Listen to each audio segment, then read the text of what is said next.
Sidelines with Rob Browne. Talk sporty to me.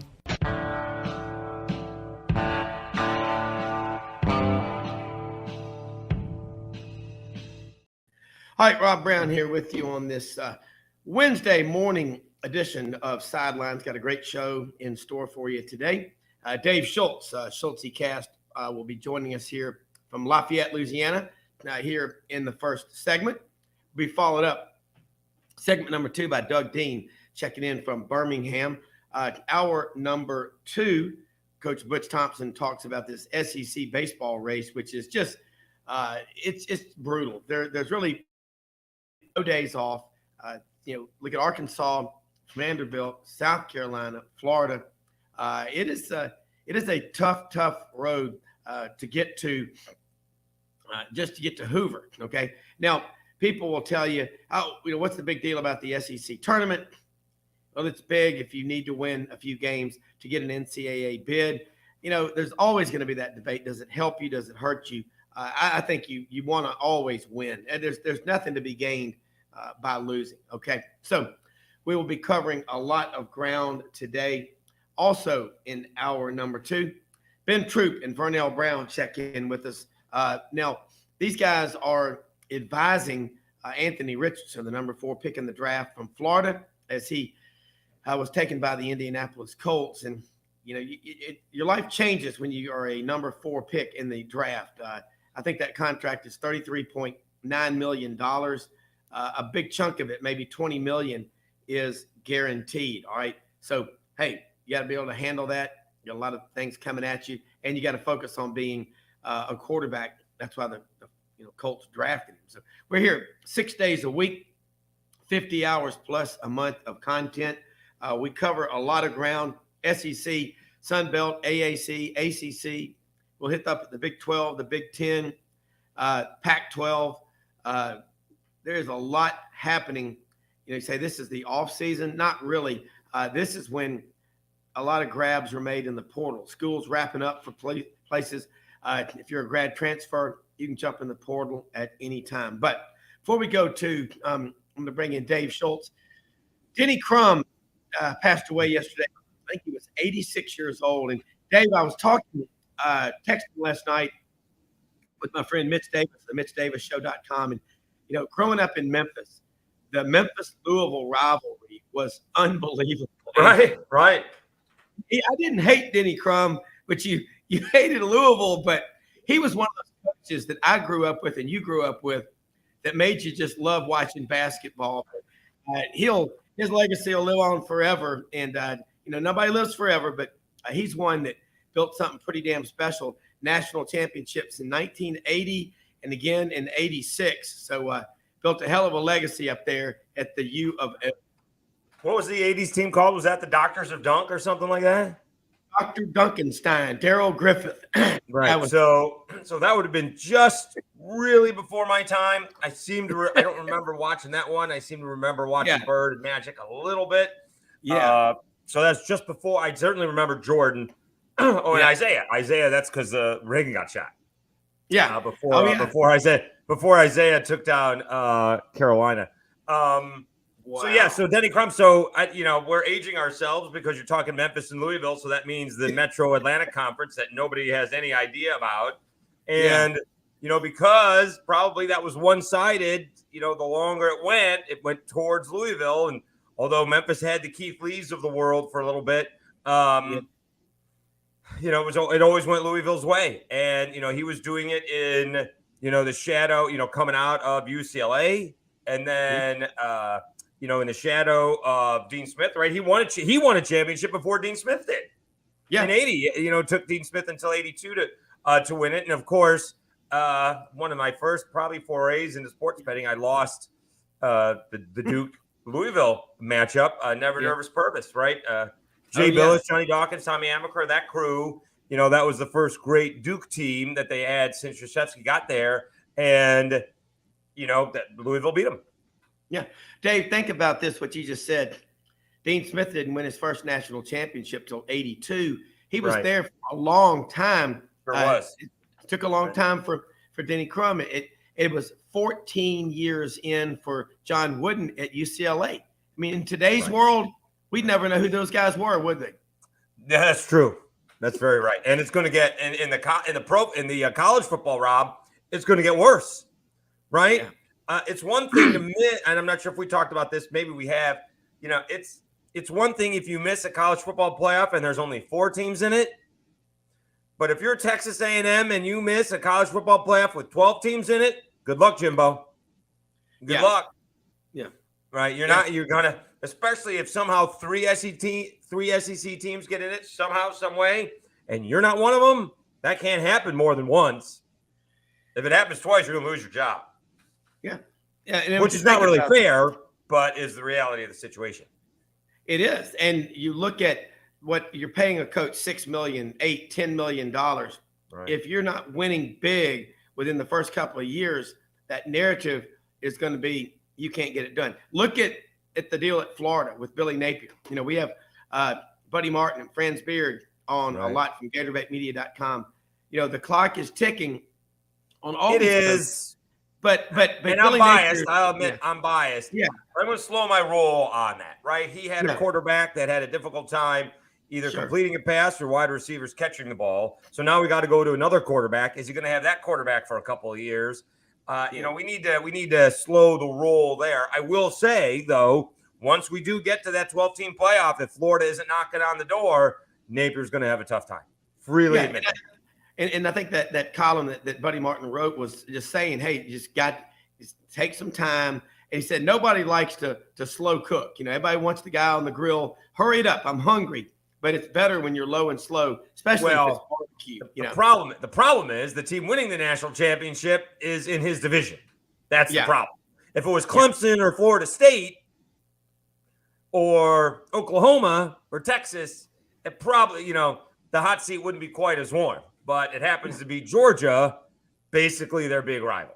That's the problem. Yeah, it is. And I mean, you look at Auburn and with Alabama right there in the state, and Georgia, your other biggest rivalry. I think Hugh Freeze is making a lot of noise in the portal. I don't like the portal, but we got to deal with it. Guys are always going to transfer. It's just the numbers. And Dave, you think about this at University of Louisiana, their roster. They have to worry about being poached by the Power Five. I don't like that. I want my school. But I just don't. You want sports to be good, everywhere. And the NCAA used to be against unfair recruiting advantages. I mean, think about it. I know he's been banged up a little bit in San Francisco, but is there any way Eli Mitchell finishes his career with the Raging Cajuns? I doubt it. Right. And they get they proudly, anytime he scores a touchdown, someone, mainly me or other people, that were connected to the Cajuns or are connected, tweet it out. Eli Mitchell, former Raging Cajun, right? So that is a place of pride. And, I'm not sure how big a deal it is, to Alabama fans, 10 years in that Julio Jones may or may not be catching touchdowns anymore, right? Yeah. So, it is for, anytime Brian Mitchell does something, former Raging Cajun, Jake Delhomme, former Raging Cajun, that's a big deal. And now you got Trey Amos, who, right after spring ball goes into the portal, everybody wanted him. Like everybody missed on him out of New Iberia. And then everybody wants him. And again, this is not, specific to Alabama. I'm going to guess some NIL money came along with him going to Alabama. Again, that would have ended up anywhere. All right. Anywhere he was going because LSU was offering him. Michigan was offering him. Oklahoma was offering him. Everybody was offering him. So the NIL money was coming. But that doesn't matter to the Cajuns. They're losing, maybe the top corner in the Sunbelt. Yeah. Yeah. And I agree with you. You look at guys that come to schools. Again, people have transferred throughout time. That's always happened. It's the sheer numbers. And you almost – You hate to see it if you've got a kid at Louisiana, at South Alabama, at Troy. Is he going to be grabbed by LSU or Florida State or Auburn or whatever? I just, I just looking at this in basketball, a lot of activity this morning. Alan Flanagan leaving Auburn. I mean, why? What? Well, that has to do with Wes leaving. I know that. So it kind of feels like from what I was hearing, he kind of pushed out the door. That wasn't an Alan Flanagan decision. So a lot of time, and remember, Rob, now we're seeing it where the kid's decision, anytime these kids used to transfer, was really a coach's decision. But the coaches let the kids save face. I'd like to thank this coach, but I'm going to move on and further my career here. It wasn't because the coach told me I wasn't going to play anymore. I have to leave. Yeah. Or we're taking away your scholarship. I have to leave. So, now we just see the kids flood. And sometimes, these guys, think too highly of themselves or whatever the case. I can give you one. It's gone the other way now, right? Big offensive tackle from Mobile. STM, St. Thomas More. No, not St. I'm sorry, St. Paul's. St. Paul. I'm getting my Lafayette and Mobile schools mixed up. St. Paul's, right? He goes to Mississippi State. He was being recruited by LSU. He ends up at Mississippi State. Did not work out at Mississippi State. He's coming back home to South Alabama. Now, in essence, that's the way the portal should work, right? Maybe I got a little bit too over my skis. Power 5 isn't for me. I can come home, play in my hometown, and I'm still getting paid. Not paid, but I'm still getting my school paid for. Maybe I get a little NIL money because I'm back at home. That's the kind of thing I like the portal to work with. But sometimes you get these other guys that are leaving the Cajuns or South Alabama or Western Kentucky or whatever the case may be, and thinking they should end up in a Power 5. I mean, what about the App State kid who nobody wanted, right? I mean, we're talking App State, Morgan State, Stony Brook, and UMass. That's it. Yeah. And now he's at Auburn. Yeah. I mean, that's the way that's the way the portal should work. I don't know if that says something about the kid. I don't know if it says something about Auburn. Whatever the case is, this kid went from severely under-recruited to developed by App State. So that's disappointing that they're losing him for a couple of years. But now he's going to Auburn, and I'm going to bet you that there's some NIL money and dealing with that. And that's the way it is. So I understand that some of these kids are going to be, the music's going to stop, and some of these kids aren't going to have a place to play. And that's where you really need, are you sure the grass is greener on the other side? Because you may be SOL if you don't have a landing spot. Well, it happens in business, okay? You're working at a place and you get frustrated and you leave, and the guy that was above you 3 months after you leave, his wife has a really big job or she's a doctor and she gets transferred and is gone, and they're going, we want you back. I wish you would have stayed to begin with. That's where we're going. The Alan Flanagan deal, just from the chatter of you probably know more than that, right? I mean, Wes left to go coach. Yeah, he went to Ole Miss because he has a relationship with Chris Beard from their days at University of Arkansas Little Rock, and Wes Flanagan. I doubt that's why he left, though. I'm talking about Wes, his father. Right. Yeah. Right. But I mean, there's something going on there. But that's more money. Wes got more money to go coach at Ole Miss than he did Auburn. I'm sure he didn't go. I can't believe that he left to go because Chris Beard's a friend. Yeah, and there's just something strange about this now. And you have to say this. What you picked the school? Will Alan Flanagan be welcomed back at Auburn as an Auburn man versus someone who stayed there their whole career? And that goes, transfer that to any school. I'm telling you right now, when it comes to the networking for jobs and all like that, I don't know a single person. I thought about this. I don't remember anyone who transferred from college when we were all in school together that we ever kept up with. I mean, it's like where did Jalen Hurts go to school? Yeah, but but I'm saying, so it's kind of funny how that works. And who claims him? Oklahoma, they want to claim him.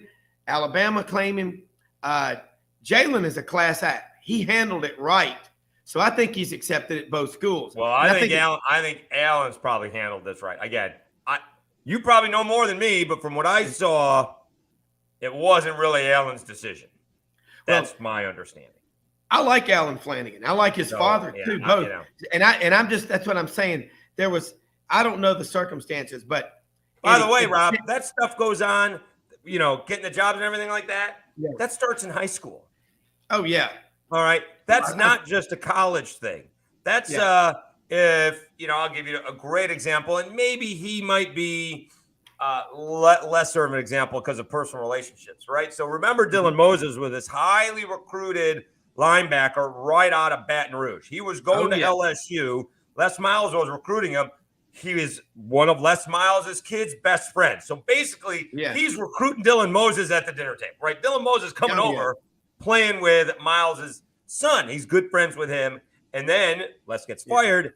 Dylan goes to Alabama. Now, that's not going to go over well. Can you come back? I don't know. That may be an exception, but there are people that if you're from Louisiana and you do not go to LSU, don't bother coming back for a job. That's a thing. I think that's evil, but I'm not the one who makes the rules. No, I agree with you. And I think Alan Flanagan and his father both, Wes Flanagan's an Auburn man. He graduated. That's his school. But I think the problem that we're having is these kids, if they're forced out, that's one thing. If they leave of their own volition, that's another. You just want to be able to wrap your arms around them and say, hey, he's one of us. And that's a good example about Jalen Hurts. He's at Alabama. He does things right. He loses the starting job. He goes to Oklahoma under Lincoln Riley, and he's now signed the biggest contract ever for a quarterback. So just the way Jalen Hurts is, I think he's accepted and welcomed back at both campuses equally. I think Alan Flanagan will be welcome back. I think he will. But I'm saying, if you get a guy, it's just been a big turnover. You go see that roster from 2 years ago. See is anybody left? Yeah. No, I agree. It's a tough call. Look, we're going to take a quick break and be right back with Dave Schultz. Schultz cast on the Sunbelt covers it all after this quick commercial message.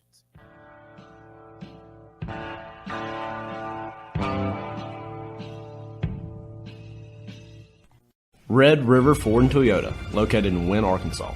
If you're in the market for a new or used car, truck, or SUV, call, go online, or drop by and see them. Located 45 minutes from Memphis, go off the 4-city exit on I-40 and go north about 15 minutes on Highway 1. Easy to work with and still believe in customer service. If you live out of town, they will deliver your vehicle to you. RedRiverFordToyota.com. Just see what they can do.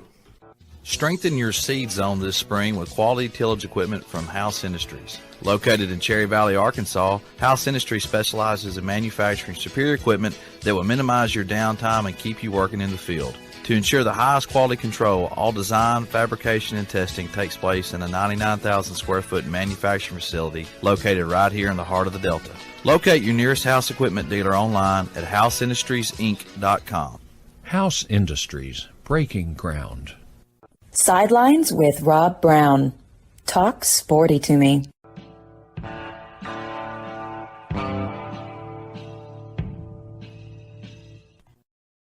Okay, Dave, that's going to be a debate. Cam Newton is at Florida for a couple of years. Well, yeah. And then he goes to Blinn. He comes back to Auburn. Now, he left Florida on different. I don't think Florida's accepting Cam Newton. That's not a thing. He borrowed a laptop and it fell out of the window. Right. Yeah, I'm not sure. But Dave, here's the thing about it. Players in the past, when they transferred, I remember when I was in school, one of my friends on the team at Auburn was from Atlanta, and they were, close to Georgia Tech, their family. He was still getting calls almost every night from Georgia Tech coaches, Bill Curry or whoever, saying, hey, man, if it doesn't work out, come on back home to Atlanta, and so that stuff's always been going on. And Pat story, Rob? Do what? Yeah. I got a quick crazy story, all right? They're all crazy. I tried to transfer. I went to a little state school. I didn't go to Syracuse. I'm from Syracuse, but I went to Oswego State. I tried to transfer to a really competitive program. I'm not sure why not Syracuse, but I wanted to go to UCLA, all right? Yeah. So I wrote an essay introducing like Super Bowl 40 or something like that, or maybe 50, whatever it would be, right? Welcome and good evening. Kind of like the Brent Musburger thing. This was the beginning of the essay, right? You're looking live at the Rose Bowl in Pasadena, California, where so-and-so is taking on so-and-so in Super Bowl 50. I'm Dave Schultz with former Super Bowl MVP Troy Aikman. I was trying to suck up to the admissions officer because Troy Aikman was still in school at UCLA. Could you imagine if I could find that essay right now? That would have been in the fall of '88. He's still the quarterback at UCLA. Not only is he a former Super Bowl MVP, he now calls a Super Bowl. God. How crazy is that essay? I need to find a copy of that essay. I don't have one. Well, that's a Hall of Famer. So, look, we all look back at some of the things we did. I mean, I remember going to New York to meet with CBS and NBC in September of '87 and again in March of '88. And both of them offered me opportunities to intern, CBS Sports and NBC. And I met with a guy named Michael Wiseman, I remember, in March of 1988. And he said, look, I'd like for you to come to New York for 6 months and work, and you'll do stuff. We'll send you out on Saturdays to the, NBC Game of the Week with Bob Costas and whatever. And, do you want to do that? And I said, well, let me have 24 hours to think about it. And I had one Spanish class left at Auburn before I graduated. So I said, if I go to New York, I'm going to always have that one Spanish class. I didn't do it. I interned for the CBS affiliate in Memphis, Channel 3, and then I went to Channel 3 in Columbus, Georgia. Did that for 2 years. You could have sent you to Jamaica, Queens to take your Spanish class. I know. And my parents were like, well, if you want to do it, you can do it. But y'all look back at things. But I tell you. Well, I didn't finish the application. I wrote the essay. I didn't get in. So. Well, think about Fred Smith here in Memphis. We all know about that. He wrote a paper at Harvard with the idea of FedEx, and he got a awesome. C- or a C+. How's that? And I know someone personally. Her boss was badge number 3 or 4 at FedEx. He was there in 1973, I think it was, the first night that they did packages, and they did like 20. He said, all right, everybody write your name and your phone number down on this legal pad, okay? So right. if we need you again, we'll call you. I mean, thankfully, it worked out. First of all, the post office is like the best deal we have in America, yes. Right? I know the stamps went up, but it basically is the best deal, right? Yeah. But FedEx said, hold on, we can do better. It may cost a little bit more. And we both, I'm sure we both remember, the slogan. It wasn't like, just do it. It was, when you positively, absolutely needed to arrive the next day or overnight. Right. And so, what is that? That's got to be a 35-year-old or a 25, more than a 25, 30-year-old slogan, right? When you positively, absolutely needed there to arrive overnight. It was Federal Express. Yeah. Right. Because they wanted to, trying to get you with the post office there. Yeah. Absolutely. Positively. Yeah. What was it? Absolutely. Positively overnight. I'll tell you, the other thing was when they first started that company, there's a story and I've confirmed it, but something along the line of, in order to make payroll, they had to go to Las Vegas and they won on the roulette table, I believe. And I'm not making this up. 100,000 or so to make pay, and they won. That and wow. Little Rock had FedEx. Okay, Fred Smith was, but they said we don't want this. It's too messy for the airport. Well, just think, Birmingham pushed back on the Atlanta airport. Well, it'll create traffic jams every day. We don't need that. So Atlanta said, we'll take it. So there's all these things back in history. You remember Joe Paterno to Bernie Kosar. You'll be a hell of a linebacker, son. Come to linebacker you. Jim Kelly. I'm sorry. Jim Kelly. Yeah. My apologies. Jim Kelly. Right. And his freshman year in 1979, he goes up there and they beat Penn State 27-14. And Jim Kelly, 4 straight Super Bowls. Still, I'm sure you remember those. I do. Yeah. There's just always going to be pivotal times. But Alan Flanagan, there are a lot of people think he's going to go play pro basketball in Europe or something. That'd be fine. Yeah.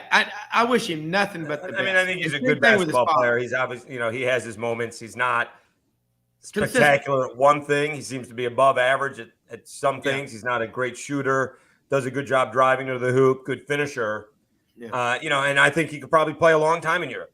There's a Yeah. lot of leagues that, these guys probably make some pretty good money and they can see the world. Hopefully it's safe for them.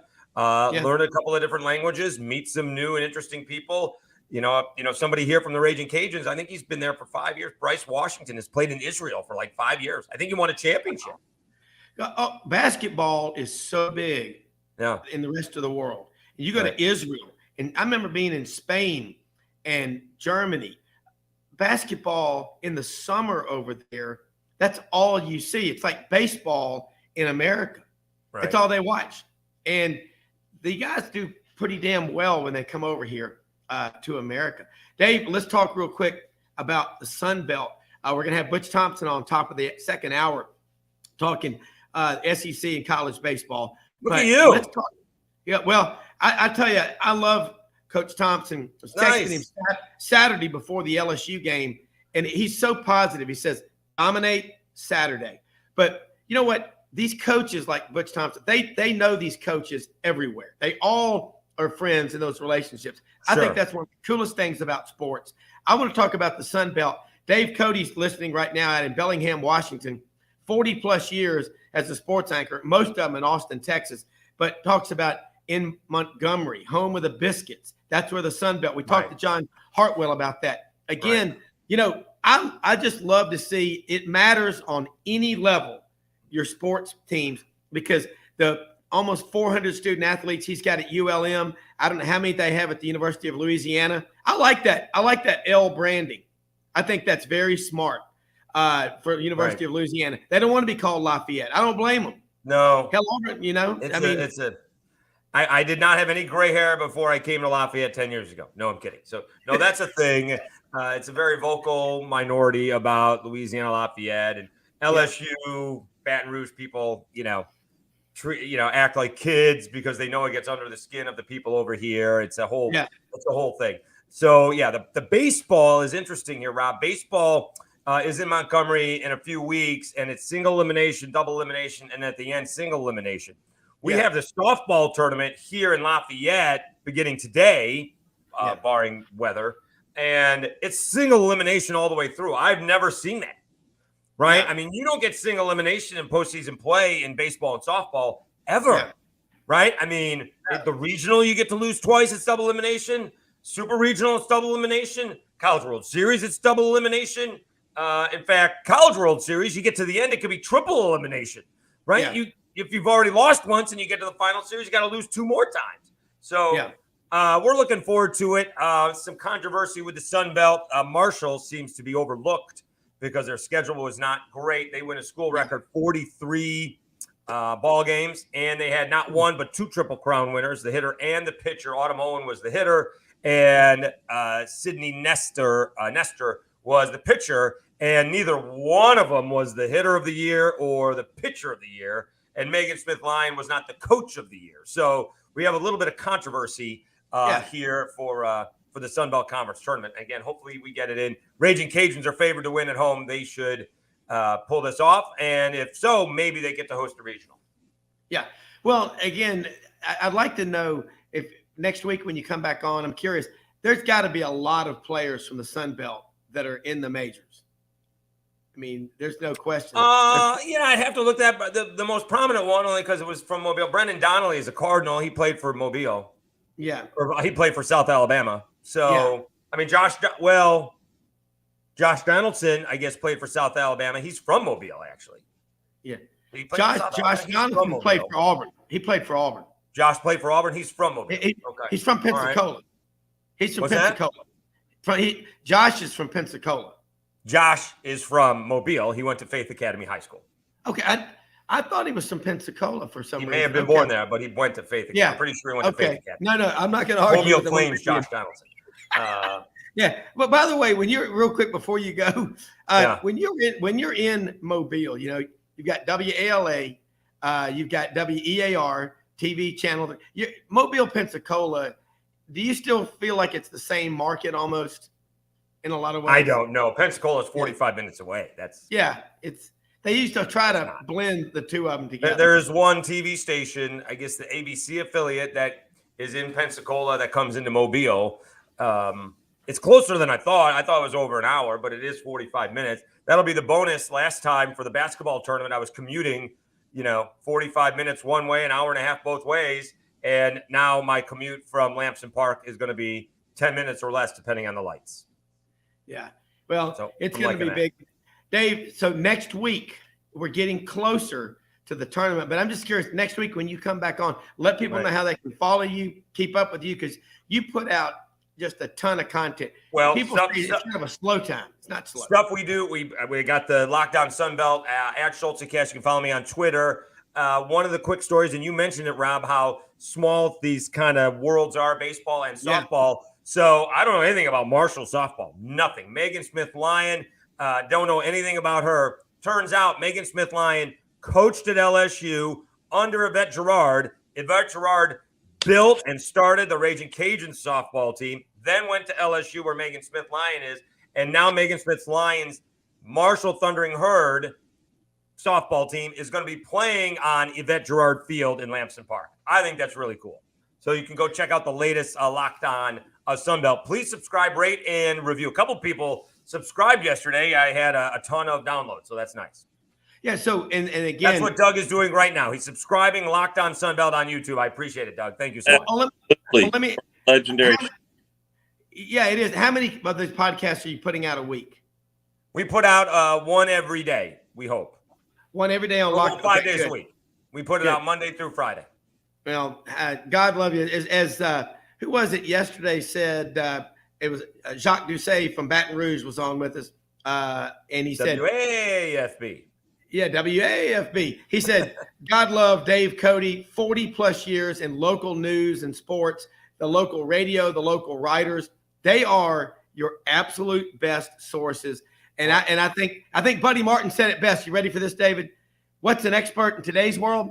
It's somebody who comes in from out of town that has an opinion. Talk about Jacques Doucet. There's not a whole lot of people like him around. Jacques Doucet has been the number 2 guy at WAFB for most of his career. He's from Lafayette, and he has been. One day he'll be the number 1 guy, but you usually don't get. But he gets to travel around, right? Steve Schneider is a local legend, but everybody knows who Jacques is because he's the one who's out and about. Yeah. Dave, good morning to you. It's morning, Doug.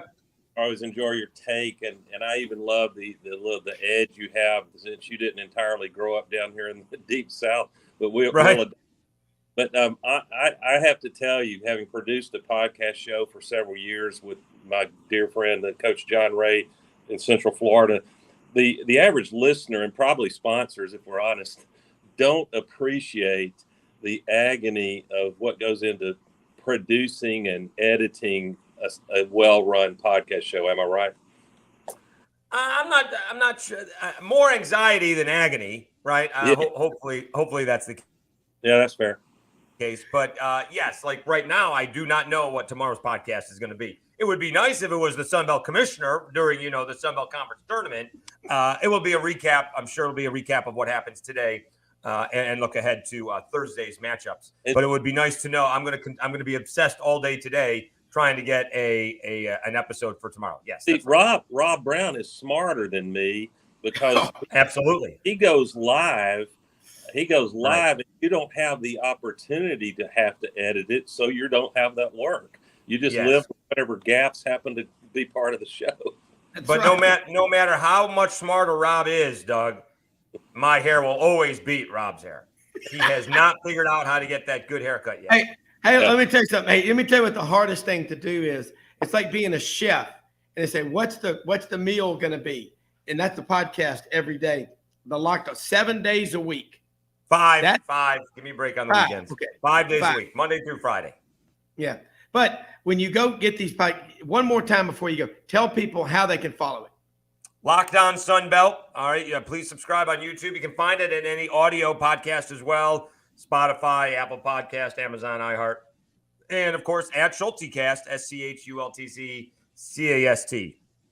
I tried to get David Schultz yesterday, but that's still taken. We'll see if that gets available here in the next couple of days. All right. Well, look, subscribe. I like SchultzCast better anyways. That seems to be more It's catchier. I think SchultzCast is much. Sergeant Schultz, okay? See what to think about.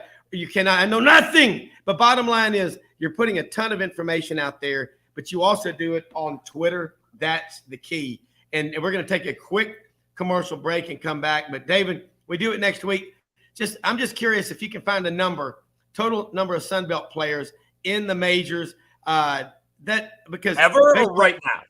Right now, yeah, okay. Right now. That's a podcast right there. Could be, yeah. If I can get one of the guys on, yeah, that's a good idea. Maybe we'll get Brendan Donnelly on. That's a good idea. Yeah, I mean, I think that would be cool. And when Butch Thompson's on, I'm going to be talking to him about how important it is for baseball to be good. When you play these midweek games, you better be ready. But Dave, thank you so much for being on. Doug, we'll be right back with you. We got a lot to cover. Morning, Doug. Okay. Hey, be right back after this quick commercial message with more on Sidelines.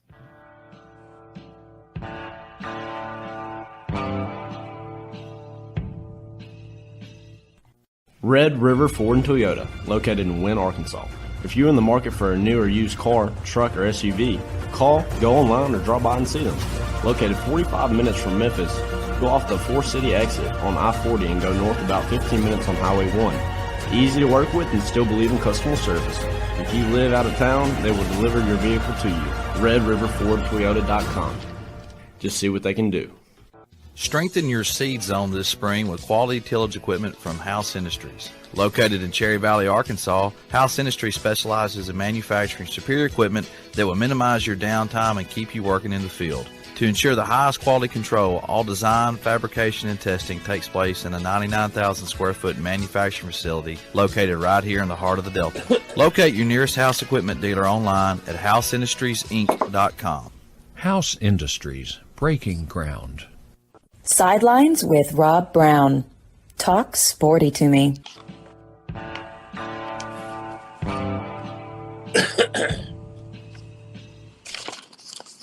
All right, Doug Dean is prepared like let's just say like an attorney going before the highest court in the land. And Doug, let's get rolling because, man, since Hugh Freeze has arrived at Auburn, he's given the fan base the greatest thing you can give them. And I would say that is hope. And what he's doing in the portal, you're going to tell us. It's big stuff. Well, good morning to you, Rob. And I enjoyed Schultz. He's got a command of the English language, doesn't he? He does. Yes, he does. A lot of fun to it. So I would compliment Sidelines Live for just the endless stream of really diverse and interesting guests. Not that your takes aren't essential to the secret sauce, Rob, but I compliment you for always always having the next guest in mind, right? So it's fun. I mean, I get you on here, engage your guests, get the ball in your hands. But yeah, if you're not trying to get better, you're going backwards. Well, here's what's happening in college football. My job will always be to have a little bit more of an Auburn flavor, just because I follow that more. It doesn't have so much to do with whether you're a fan or not. I am, for what it's worth. But I love all of the SEC, especially football, and God knows this basketball coming on. And I think you said that the great Butch Thompson, I can say great this week for sure. Yeah. Man, just when I was tempted, I had this little demon on the shoulder saying, well, Auburn doesn't have a killer instinct this year. I think when you run rule number one offense in the nation, LSU, that's killer instinct. Yeah. And so I look forward to putting one question, if you let me, to Butch when he comes. Absolutely. On. But I know what's on. Heck, even because they're high IQ fans, my Georgia, my Bama buddies, they realize they've got all the assets that you need to have a monster year. And those two, I would add LSU to it, to be fair, because of Jaden Daniels. When you bring back the best quarterback in the league, and I would give that to Daniels at the moment, then you have all the reason to be hopeful that you can make a big run, make the 14 playoff, and it's anybody's from there.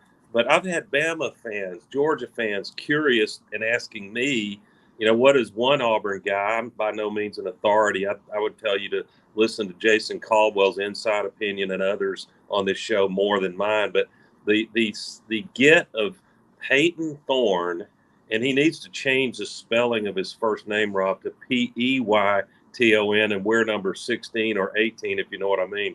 And Audrey might like that herself. So I just can't tell you how it is possible to overstate this transfer because I was overstating Zach Calzada a year ago, right? But I think what we didn't fully understand, and there was some bad luck with injuries, that Calzada had some upside, but it's really different from this Peyton Thorne. This is a kid, Rob, as you know, has accounted for 49 TD passes in his career, and that's at a Big Ten program playing some quality opponents. And that, he had some bad outings. That's how it's going to go when you're a freshman and sophomore. He is, just for perspective, and I'll give Jake Crane some credit for this data point. That production, Rob, is 7 times, count them, 7 times the current quarterback room currently has. Now, to be fair, Gerner hadn't even seen the field. Robbie was limited and had his struggles and didn't have an O-line. But this is a guy that Hugh has landed at literally before Cinderella was going to turn into a pumpkin. 2 years of experience with 2 years to play. I think what he hopes is that he will not need a second year. I think he hopes behind in a great running back room. I need to comment on that in a second and why that's a big deal. And what we hope and what in spring we were told is a significantly improved offensive line. And Hugh went in the portal and got another kid, Muskrat of all names, the all-name team. You want an O-line to be like a Muskrat, don't you? Except they weigh 6'5", 310 pounds. And so the line is, man, this guy gives you, like you said at the outset, gives Auburn fans not any guarantees. But guess what? Nick Saban knows that he has no guarantees bringing in a QB from Notre Dame, since he didn't have confidence, apparently. And you can't say it's for depth. They had 3 or 4 guys in the QB room. I think Georgia's pretty settled on who they're going to start, but you got to see him play. So the idea that, who does have a guarantee except maybe LSU as far as quarterbacks coming back in the league? But, man, I think this gives Auburn fans hope that, maybe the ceiling is not magically 9 or 10 wins now. I don't think it is. But because you need depth and you need some difference makers that are elite, and we need more of those. But what I think it does do is, if the floor, Rob, was 6, maybe 7 wins, I think the floor really becomes a solid 7, and potentially I'll be disappointed with the portal gets and this coaching staff and just the morale improvement. I'll be disappointed if they don't get to 8 wins. And if you get to 8 going into Amen Corner, wow, just hold on. Anything can happen. Well, I agree with you. And the Peyton Thorne, we had Mike Gittins on from the War Report yesterday. He said one thing to look out for is outside the pocket. That's where Peyton Thorne may struggle. He said that's why this offensive line upgrade that Auburn's continuing to add to is so critical. Yeah, and, a little more on, while I'm gushing here, and what's going to be hilarious about this, Rob, you've been around a while, you understand. We get to August, and there'll be word coming out of camp that, oh, my God, this is not the same Robbie Ashford. The light bulbs finally went off, and he's reading the defenses. And if that happens, then, and I've said in my newsletter, if you think about it, this is a competition, I would give Thorne a pretty sizable lead, because Hugh has a history of when he gets a transfer in like Bo Wallace, that kid is likely going to play. But all Ashford has to do is be, let's call it 60% completion rate, and they can adjust for if a receiver drops a wide open ball, then call that a completion. That's not Robbie's fault. If he's looking that good running the passing attack, the RPOs, then it's going to be impossible. You'll go into the opening part of the season, which is valuable to Auburn, because look at it, Rob, you get a second spring, don't you? Because we got UMass, Cal. I'm not worried about Cal out in Berkeley. You got to go win it, unless that fault line there finally gives way and half of California goes out to sea, which might not be a bad thing. Right. With as there are no fatalities. And then you've got Samford third. So you got the entire month of September almost to tweak and polish, test. But you might see, if there is a competition, you might see Hugh not announce a permanent starter or team captain until the first couple of games. I don't know. Well, I think, was it you that said it, that it was brilliant on Hugh Freeze's part to not get this until the portal window had closed? Yeah. And I don't know if that's a savage move, because I think that's giving a little too much credit for the warrior mentality to Coach Freeze, because, unless Hugh knew something we didn't know, and had back channels, and give me a break on this talk of tampering. I don't care if it's through a thrice removed intermediary or a parent or a cousin or an agent or a girlfriend. These players I don't care what the NCAA says, they're going to talk to a school. Before they enter the portal, they're going to have a pretty good idea if they're at least going to get a serious visit out of prospective schools, or why enter the portal and be like the 60% who are still looking for a new home.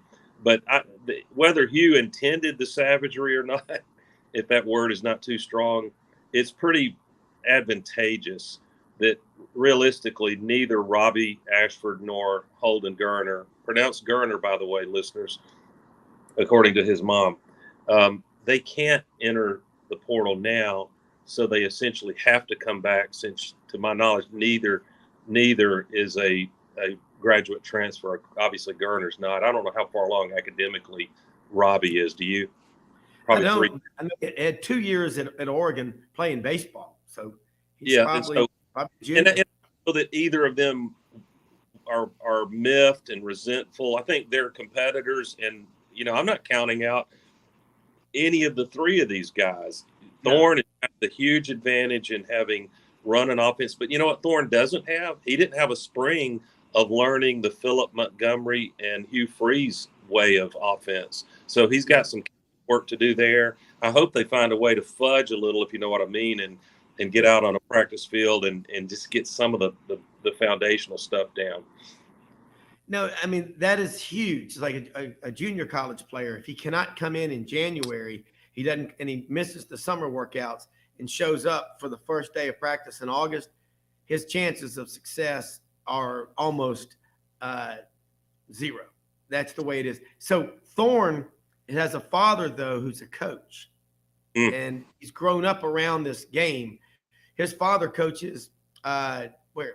Well, he was at Western Michigan. His father's an offensive coordinator in college, but he's kind of like that Bowden. His whole life, he's been going to practice and drawing up plays. This guy is. I'm not saying he's Peyton Manning, but maybe if he did change his name and spell it right, there's a lot of similarities. I've been studying this kid. He is a guy that the players on the Michigan State team loved him. I remember the movie We Were Soldiers. They were watching the soldiers and they were watching the officers, and they said, "See that one right there? He's making sure his men have dry socks, that they have food, that their boots are working and everything." I watched about a long video thing on Peyton Thorne at practice. He's making sure everybody's got water. What do you need? This kid is a leader. I'm impressed. I'm not, but it's a competition, no doubt. Yeah, let me double. That's a great take there. Let me double. I think when all this, if he wins the job, and that would be my forecast, but I still absolutely expect competition, especially when you look at Ashford's feet and what he can do to threaten the defense and cause them to have to account for an quote extra running back like we had with Cam. Not comparing Robbie and Cam. I'm just saying the running threat is hell on a defensive coordinator. But sticking with a little more on Peyton Thorne, you have to, if you're going to be realistic and halfway objective, you have to say, well, his 2022 campaign was subpar and disappointing. What happened that he had such a monster year in 2021? And I got word from a Michigan State football analyst. This is not, a biased Auburn guy or beat writer. The difference is Sparty could run the ball. They had Kenneth Walker in 21, who was elite running back, and it took them they were able to ride that with a very good year by Thorne to an 11-2 record, which is a big deal. And I mean, that's against Ohio State, Michigan, some of those big boys, and a couple of other non-conference opponents that were quality. They won the Peach Bowl. They finished number 8 in the polls. And that year, Thorne had 2,300 yards and 12 TDs. So what happened in 22, the running game was gone. And that's on 7L Mel, 7-loss Mel Tucker, who better win some games this year. And I think Thorne looked at that and said, Auburn, the pros, the analysts will be forgiving if I don't win 10 games at Auburn because they understand it's a rebuild year for Hugh. But if I look good and that RPO comes to life, maybe that sets Thorne up to get a serious look at entering the draft. Yeah, and you talk about the running game. Kenneth Walker III. I mean, that kid came out of Shelby County here in Memphis, Arlington High School. Wow. Went to Wake Forest, and then he transferred to Michigan State. That's when they brought in 15 guys. 14 of them ended up starting on that 21 team. But I see on your itinerary the running back room.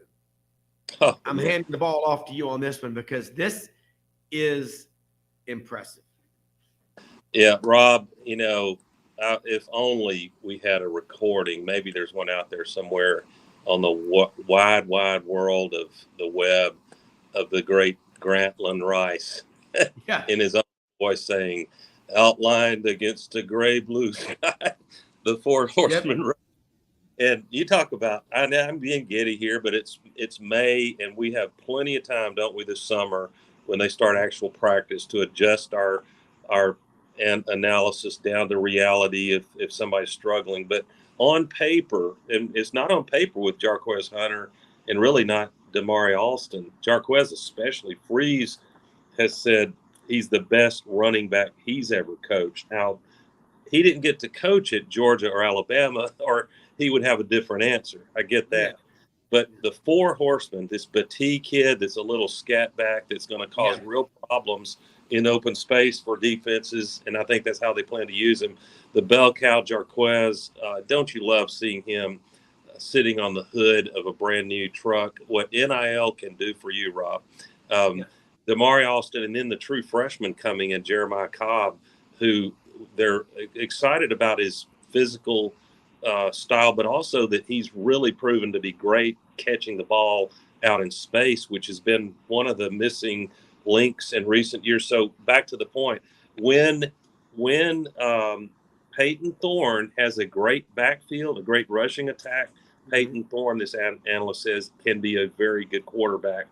And take case in point, the great Justin Ferguson. I would encourage anyone to consider an Auburn Observer subscription. It's well worth it. He really takes deep cuts on all this. But he said in games in which Michigan State rushed for at least 150 yards, which is not a ton of yardage, Thorne went 12-1. And here's what I like the most, while averaging 9 yards per attempt and posting a 3-to-1 TD to interception ratio. So, he needs the help, the threat of a run game. And there's every reason to be hopeful that this Auburn O-line and backfield can give him that. Yeah, we're going to go to a break. We're going to come back. We got some more stuff I know you want to talk about. But when you look at Jeremiah Cobb, I talked to a young man that played high school football with Jeremiah Cobb. He's a student at Rhodes College. I was over there recently, and I said, how good is he? And he said, sir, he goes, he is the real deal. He goes, he's the best player I ever played with in my life. And you hadn't heard that in a while. Right. And I tell you, and we're not being biased, but that's a hell of a statement. We're going to be right back.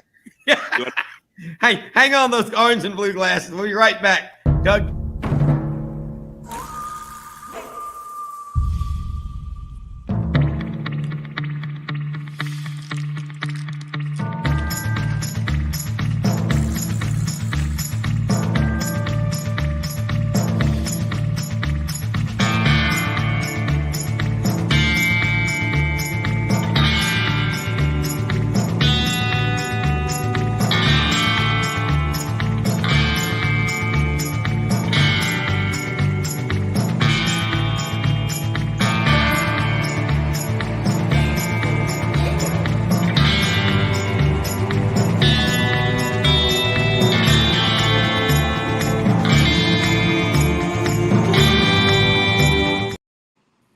night, walked into the other room, into the main hall at the Cherry Farm here at Doug and Perry Mason.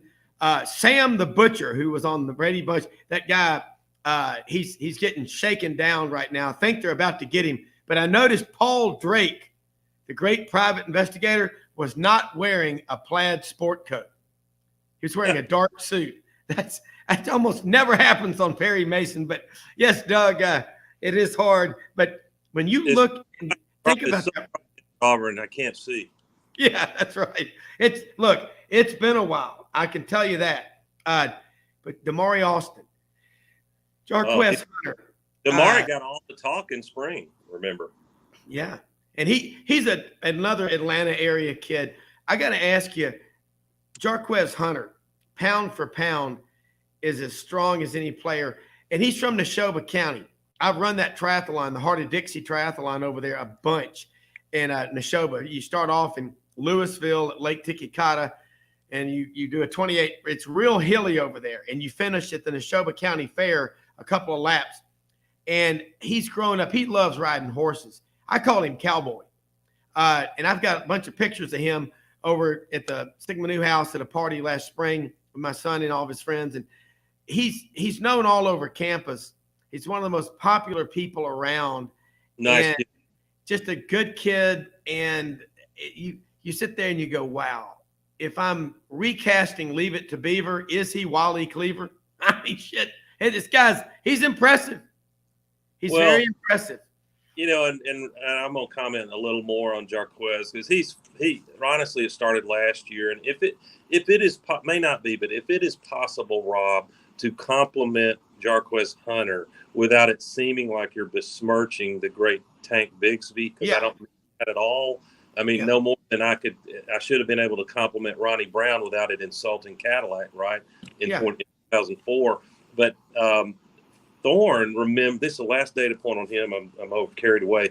He was elected by his teammates, team captain, Rob, both years, 21, 22. And that it's not always an automatic that the QB is named. They usually are. But that, to me, says a heck of a lot about the leadership side of that QB. But back to Jarquez, I don't know. Over the years, playing in this brutal, physical, deep South, I think I could draw a correlation that in years that the Auburn Tigers have shown up and played physical ball in the trenches, especially and at running back, if you look down the roster, you can find a few what I call country boys, Rob. Yeah. And, Jarquez is a country boy. I like recruiting the state of Mississippi, not to the exclusion of Alabama, but give me one of these hard work. I bet he has had to carry and toss a few bales of hay in his time if he likes sports, and give me that over some pretty boy that worried about his hairstyle in one of the big cities, frankly. Yeah. Well, I'm over here right now. I'm going to Memphis right after the show, but last night at 12:30 or about 1 o'clock, I happened to get up. I was in the den. I was in the dining room in Lee Hall, and I looked out. Here comes a couple of more of the big rigs. I mean, 1 o'clock in the morning. And now that work ethic, and they can fix anything, by the way. That's what Jarquez Hunter grew up doing. And you think about the linebacker LSU had a couple of years ago. It wasn't Ed White. But he was from the country, and he used to ride his horse on the river, on the levee every morning. That's, you just love these guys. And speaking of Mississippi boys, here's one from Mississippi. Look at it. Worthy Butch. Hey, Rob, before we get to Butch, real quick, this is the last comment I've got about Auburn football. The portal giveth and the portal taketh away, and this is mind-blowing. I give credit to Justin Ferguson for this. But the net gain Hugh Freeze has gotten out of the portal, if you've measured experience and number of snaps, this is mind-blowing. 11,000 plus. The losses of experience, gain on experience. He's got to coach him up to his systems. But Hugh Freeze has brought in 11,000 snaps in Division I college football experience with these players. May take a few games, but I say, be a little bit bullish on Auburn, not in terms of 10 wins as the ceiling, But I completely toss out the notion of a ceiling of, say, 7 wins. If it's not 8, I think you're being too pessimistic relative to what they've got. Coach Thompson, my gosh, just when some of these so-called experts said, well, Auburn can look to next year, your guys got the damn killer instinct. What are you feeding those boys, Butch? We've been patient and didn't give up on a young group of arms and didn't throw them away. That's the secret sauce. And players are allowed to get better, and people are allowed to get better. And so now it's we're reaping the benefits of that. But as amazing as the last 3 weeks have been, I think everybody in the Southeastern Conference, that's what makes our conference so great, is who knows what's going to happen these last 2 weeks. This SEC baseball is this has been one of the most unique years I've ever experienced, and this is year 22. So it's amazing. Yeah, and I want to be. I mean, LSU's on top of the world, and they're in just fine shape. But to go through what your pitching staff did, not get Gonzo back like you hoped, and best wishes to his speedy recovery. But then to run rule the number one offensive, that's something else, Coach. Yeah, just Plainsman Park was a huge participant in that. Some young pitchers getting better. Some guys staying the course. Pretty incredible. The last 2 weekends, South Carolina was 24-1 at home. And then this past weekend with LSU, they hadn't lost back-to-back games the entire season. They hadn't lost a series. So it is incredible, but, we got to keep our heads screwed on straight. We're in Vestavia Hills this morning getting ready to do a Miracle League, which is an amazing opportunity to make a difference. But my hometown, Coach. Yeah, we got to be ready to play some ball starting tomorrow. Fantastic. Oh, yeah. Coach, I want to say a couple of things. If Meet the Press, the old TV show, had been around at the time the light bulb was invented, their opening statement would have been lamenting the death of the candle. Butch Thompson would have said, think about all the opportunities for the candle makers. I love your state of mind and your psychology. The other day, a couple of weeks ago, before the South Carolina series, Doug, Butch Thompson said, I see this as an opportunity. I don't look at it as rough. This is an opportunity. And you and I were texting Saturday morning about you coming on today, and you just said, dominate Saturday. I love your state of mind. And Doug, before you came on, said, nothing against our guys from the state of Alabama, but we're talking about Jarquez Hunter, a football player. I call him Cowboy from Neshoba County, from over there in Philadelphia. I've run that Harley-Dixie triathlon a bunch. Had my chain come off in those hills. You do 2 laps around that fair in the fairgrounds, man. It's awesome over there. But I love this kid. My son and everybody over at the Sigma Newhouse, he's been over there a lot. He's one of the most popular players. Look at your baseball players. These country boys, these guys from small towns. I'm over in Parkin right now. We got 1,107 people here. I'm 30 minutes from Memphis, a big city. But I was talking to Doug about 1 o'clock this morning. The last of the farm trucks came in from like 200 yards from us in the shop from working all night long. Do you recruit like that? Because you got a bunch of guys on your team that do not believe in anything other than the word of God and the word of Butch Thompson. That's what it looks like to me. I don't know. We got a little bit of everything. I do think what you do with the program, and now 8 years in, we should have an identity. This is who we are. And, once you have an identity established, you should attract others that are like-minded. And, every school and every program and, all our universities in different sports probably have different identities. But if you have a set established identity, you will attract others that kind of follow suit with the same thought process and same lifestyles. And we have some outliers and we have a lot of uniqueness, and I think that's good too. But we absolutely have an identity that's part of our recruiting, and it is amazing. We're all these great players, but at the end of the day, we probably take who we are, not always who we want. Yeah. Coach, a quick shout out. You're likely to John Martin Richter, who's going to preferred walk on in football at Auburn. but he loves playing baseball at Vestavia. So, and he kind of grew up in recent years in my hunting club in Dallas County. So I really appreciate you spending time at Vestavia Hills High School, and that means a lot to those coaches, I know. Yeah, I mean, this is amazing. I don't know if you guys can, Wow. your radio audience can't see, but we're waiting for the Miracle Leaguers to show up here. So just, I don't know. This stuff's got to be bigger than ball. And, you know, we talk about the SEC and how hard it is. And, you know, like in LSU, they're hungry. We've been to Omaha twice since the LSU Tigers have been, if you can think about that and process that. But they're on top of the mountain right now at number 1. But, hey, nobody goes to this thing unscathed in this league. So it's hard. Our journey last year was extremely hard to get to Omaha and finish 5th in the country. I don't know where this one's going because we're talking at a time where there's so much unsettled, but these journeys are hard. And our fans don't always want hard. They want easy. They want to be entertained. But we're making men. These guys are growing and going through stuff. And even in tough seasons, I mean, you're better for it. And I wish I could create an easy lollipop journey each and every year, each and every weekend, but it's not very realistic. I'm going to lob a softball up, swing hard at it, and I hope you make contact with the bat. But am I missing something? Because I'm sort of novice in terms of really appreciating the finer points of college baseball, but is it just me, or is the new and allegedly improved strike zone in college baseball absurd to the point of being grossly unfair to pitchers? Yeah, and it happened in 1 year, right? And I will say, because you know, Rob's heard me say, you know, self-confidence is number 1 and no excuses is number 2. But this strike zone that they imparted on us, you know, we were gifted in our game Sunday against the number 1 team in America that walked us 6 times in the first inning. That helped us.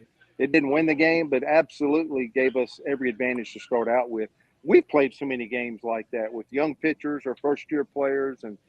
But our guys last year, our 5 juniors that wound up signing professional baseball as pitchers last year, they didn't have that same zone. And I do think it needs to be reevaluated from our conference because, like, the Pac-12 is not doing it. And I got national cross-checkers that are here a week and then go to the West Coast for a week, and they're like, the game's a little bit better there. I don't see the anxiety. I don't see the smallness of the strike zone. I don't see all these walks in these other leagues. It's because we're always trying to reach and be like the big leagues. And, you know, this is maybe, in my opinion, this is one of these where we kind of stretch too far because this is still amateur baseball, and there's high school and there's the big leagues. And these guys aren't big leaguers yet.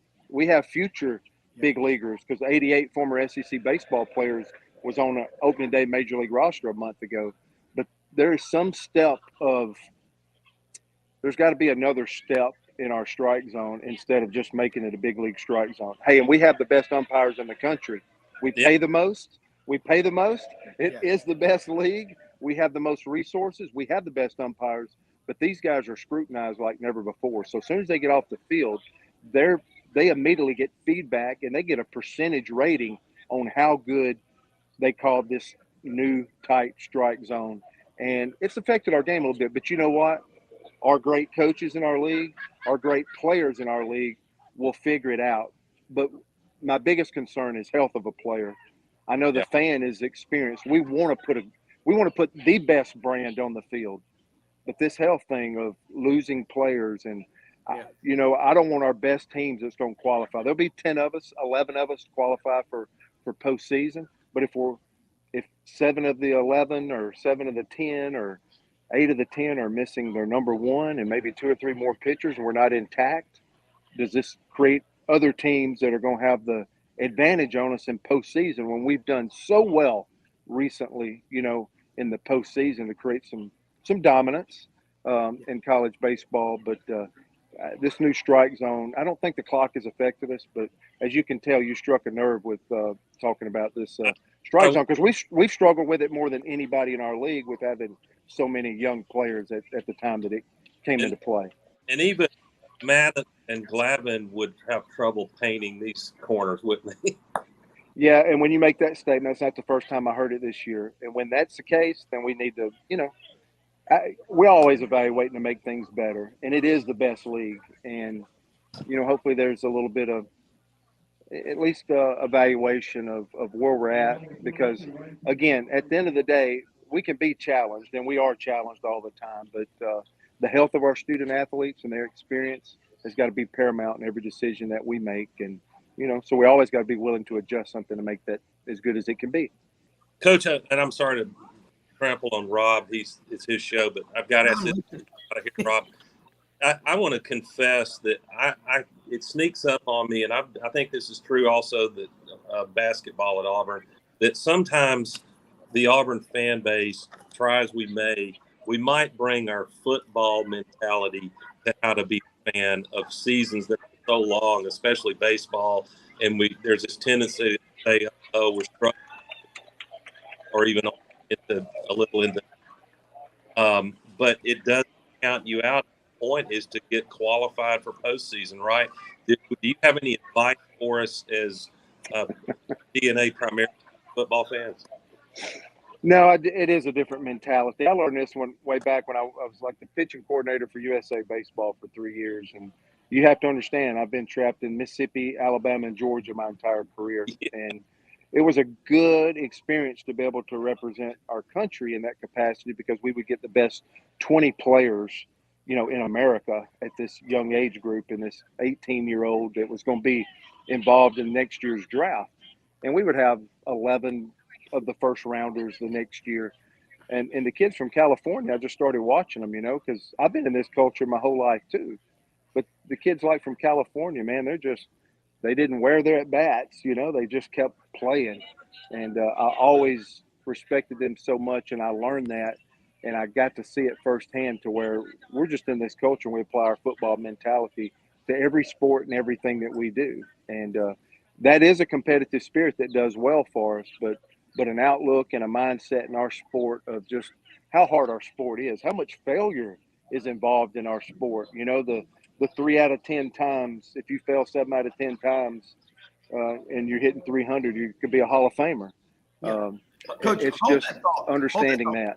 Yeah, we're going to take a quick break because we got several questions from listeners. And Doug, if you got to go, stay with us. But, Coach, we're going to be right back with Butch Thompson and Doug Dean.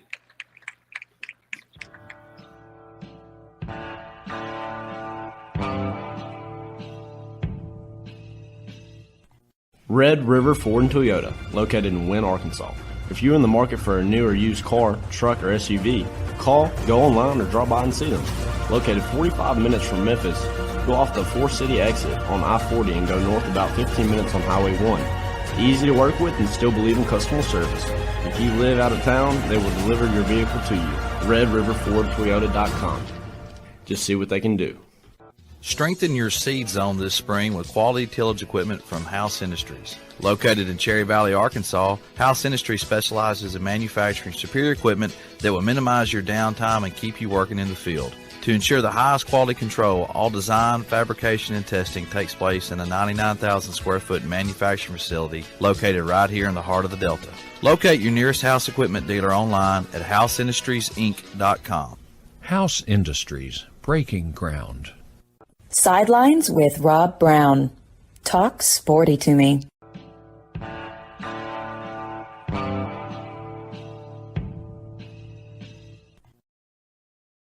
Rob Browne back with Auburn baseball coach Butch Thompson up at Vestavia High School. And that's a hell of a facility there, man. That is nice where you are.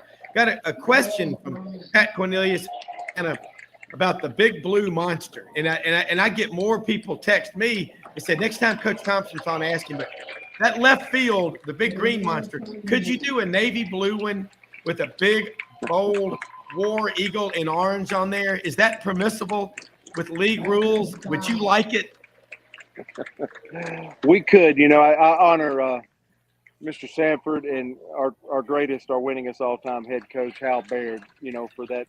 They really put a ballpark in there that kind of matched the Camden, the Fenway, the Wrigley Field, kind of all three, that spirit.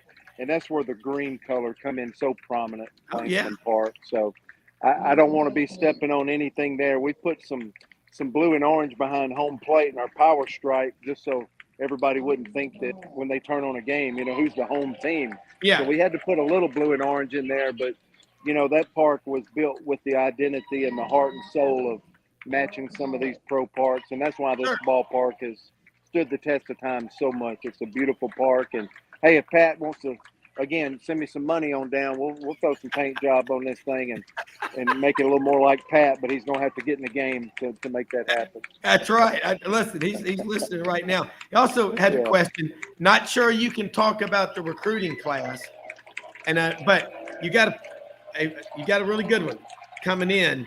Last year you had a top 5 class. I like what you said. This is our 8th year now. I remember, I think it was October 22nd of 2015. I'm at work out on the trading floor at Duncan Williams, and my friend Ben Clanton, who's a big Mississippi State guy, hung up the phone and goes, "Oh my God, y'all just got our best coach."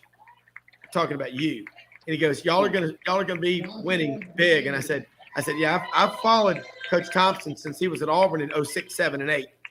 But you have an identity, and you don't get rattled. I mean, whatever's happening. I asked you a few weeks ago, of your top 3 pitchers, how many total innings combined have they pitched? And you said 5 1/3. What's that number now? That's what says that you know how to develop. And also from Memphis, 18 years up there, who was your mentor at Birmingham Southern. Talk about that. Yeah, we're building innings every week, and we've got a middle reliever in Tommy Vale, who's probably our number 1 starter right now, that's just absolutely grown into the space. Christian Herberholtz is a walk-on from Southern Union Community College that is built into our game 2 and 3 starter. And we finally have a sophomore, Chase Alsop, who was here with us last year, that is starting to really pitch the ball well. And I think Will Cannon, Blake Burkhalter was one of those big guys at the back end of the ball game. He threw the last 2 2/3 against Oregon State to qualify for Omaha last year. When you miss like a closer like that, it almost has 20 saves. This Will Cannon from Northwest Florida has done an amazing job of coming in and being able to finish ball games. And then we're seeing some growth out of these freshmen. So it takes a staff in this league when you start playing those 27 innings. And I think that Darren Schoenrock is, the pitching has been criticized so much. Hey, and if we're not at the top of our league in the moment, our fans have every right. I love it. We don't feel that much different than a fan feels, but we have to lead. We don't have a choice. We have to be leaders. We have to keep them going. We have to keep building them. We can't throw these guys away. So, I'm so proud of how they've grown and everything. And our fans have every right to not be happy when things don't go right. But Darren Schoenrock has been a 39-year veteran that has absolutely been able to meet every one of these guys where they're at. Has really taken on a gentleness and help them meet where they're at and allow them to incrementally get a little bit better. There's a lot of pitching coaches that would have absolutely made things worse. And that's where I appreciate Darren Schoenrock so much, because it's not about him. He has amazing patience, and he's been through every scenario that you can ever think of in college baseball. And he has been an amazing rock, a literal rock for this entire pitching staff this season. Well, I watch him when he walks out to the mound. He was at Memphis for 18 years. And by the way, Christian Brothers High School, my alma mater, has got about 14 state championships and I think 15 or 16 runner-ups. But they'll be hosting again. Hopefully we can get an Auburn. We'll get a player from Christian Brothers down there. I'm just saying that. And but anyway, got to say this too. I had Chris Domino on the show last Friday from Atlanta, 680 The Fan. I don't know if you're familiar with him, but he has this, it's called the Bag of Souls, the great interviews. And he talked about it. He interviewed Stan Musial. He's got these interviews he started in the early 2000s.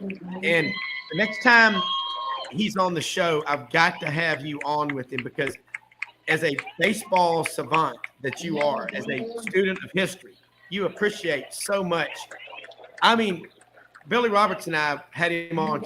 I have the 680 The Fan app on my phone. The history of baseball, the tradition, the lore. I think there's a clamoring on the part of the fans to get that back. And you, Coach Schoenrock, Gabe Gross, this staff, Carl Nunemaker, y'all love baseball, don't you? Not just college baseball, but all baseball. Yeah, we're passionate, and just where we sit. I've worked more in the state of Alabama than anywhere else. The whole state is pretty special. I think of Troy University, the season they're having. They got a chance for postseason. Sanford, who we were supposed to play last night and got rained out, got a chance to win their conference. So, you start right where you're at. You start small and you branch out. So I think about baseball all over the country, but I also think about right here and how good can we make our baseball in our state, and then hopefully it spills out throughout. But we are passionate because everybody, the kind of the deal at the end of the day is you realize how good the sport's been to you and the relationships that you've built and the opportunity that it helps young people to continue to grow. Baseball is an amazing sport to teach all these life lessons. So there's a lot of pieces to it, but the sport's been pretty amazing to us. And this is our time. This is Gabe Gross, Carl Nunemaker, myself, and a lot of other coaches. This is your time to absolutely,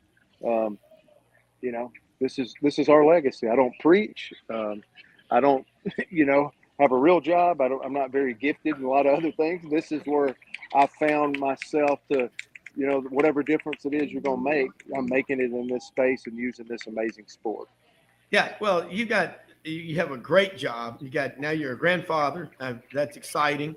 And tell us real quick about the event before you go. You're in Vestavia for an event, and you take time. I'm telling you why baseball is becoming so popular. Number one, you come on shows and you connect to people. And it ain't just Auburn fans. There's a lot of Mississippi State fans that I think would vote you for president. But it's fans around the league and around the country. I get the feedback from them. They're going, do you realize how blessed and lucky y'all are to have a guy like Butch Thompson? And we are. But you don't take anything for granted. But talk about the event where you are today, because this looks like a lot of people out there. Yeah, so we're kind of doing the starting lineups now, if you will. So our players are kind of lined up, and we're introducing all the competitors today here. This Miracle League field here is a special field. The bases are in the ground. It's all turf, so you can get somebody's going to hit a bomb, and their wheelchair is going to be able to roll around the whole field for their grand slam. And this is a huge connection for our players. But it's also making a difference for so many. So there's 13 Miracle League fields all over the state of Alabama. And really our Diamond Dolls got our baseball program into it. So they've been sponsoring the Miracle League of Alabama for the whole time I've been at Auburn. And it's been inspiring to us. So Opelika is our closest one, about 15 minutes away. So we've gone out there a few times. And with school being out and us playing in Birmingham last night, man, what an opportunity to stay and try to make a difference before we go to Oxford today and practice tonight and get ready for our big series. So, we're supposed to be competing and playing baseball, but now school's out. We're just trying to transfer some of those hours and, a chance to make a difference this morning, make this trip more special and a memory, and for these young guys to continue to make sure for the rest of their life they're trying to give back. And these Miracle League participants are some of those special, amazing people and that's out there. Oh yeah, no question. I'm going to get down to Oxford and come see some of the games this weekend. It's so close to Memphis. But Coach, thank you so much for taking time to join us. Let people again know how they can reach out, connect to you, and what you're doing. You're a great ambassador for baseball, and you connect the past to the present. It's why we love the game so much. But let them know how they can reach you. Yep, pretty easy. Butch Thompson at auburn.edu. And I'm gonna get out here and run around a little bit, and hope everybody has a great day. And Rob, thanks for always having me, man. Hey, look, man, love having you on here, and dominate one day at a time. Remember, one chapter at a time, man. War Eagle, thanks so much. All right, War Eagle, thank you. All right, you bet. That is Coach Butch Thompson, just one of the just absolutely love having him on here. Just one of the good people in sports. I'm going to tell you what the lesson that I learn every time I have an interaction with Butch Thompson. He doesn't allow negative thoughts to get into his mind. And, every single day, you're inundated by negative messages from every angle. They're coming at you. And that's a choice if you want to accept them. Cut out the negativity. People will tell you, oh, I'm just being realistic. Well, that's what all the people on the bottom of the ladder in sales production will always say. The people at the top, they're unrealistic. They dream big. But dreams without goals, as Denzel Washington says, are just dreams. And ultimately, they'll lead to a lot of disappointment. But you just look at LSU. Look at Tennessee. They're hot. Arkansas, Dave Van Horn. Good God Almighty. They are good. Florida, South Carolina. Okay. Kentucky. Ole Miss, Mississippi State. They're not going to give anything away. I can assure you. You're not going to get anything for free when you play Ole Miss or Mississippi State in baseball. They may be down in terms of wins this year, but those are the 21 Mississippi State national champion, 22 Ole Miss. But I love that coaching mentality of Butch Thompson, mentored by the likes of Ron Polk. He's close with Hal Baird, Auburn's winningest baseball coach. He's got his old coach from Birmingham Southern, Darren Schoenrock, and there's his pitching coach. And Ben, talking about baseball, did you play baseball coming up? You played every sport, didn't you? I wanted to. Baseball was the one. My uncle actually played softball, really, really good. When they had those softball leagues back in the day, I wanted to play baseball, man, but I wear my glasses now. I was really, really stubborn as a kid. I couldn't see nothing. I couldn't hit the ball out of a barn. So football was easy because you got that big Browne thing. It's easy. Yeah.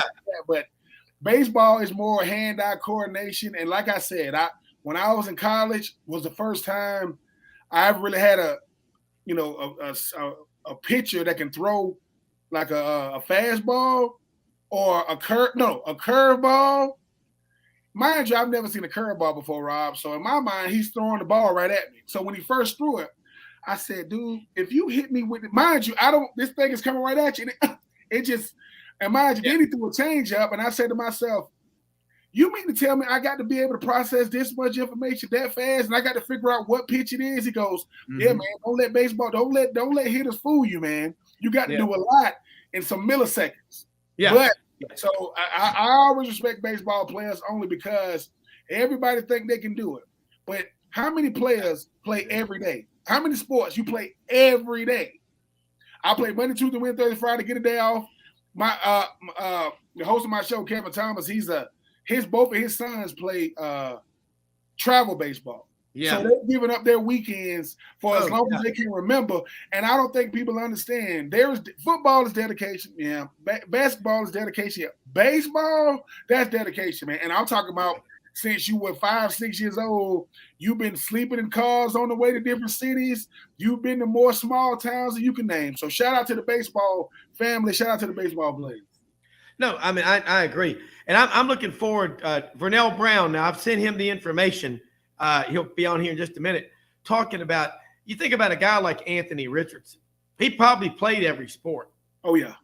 Okay. And I'm anxious watching and looking at multi-sport athletes. Now, you say you couldn't hit anything, but have you ever played tennis?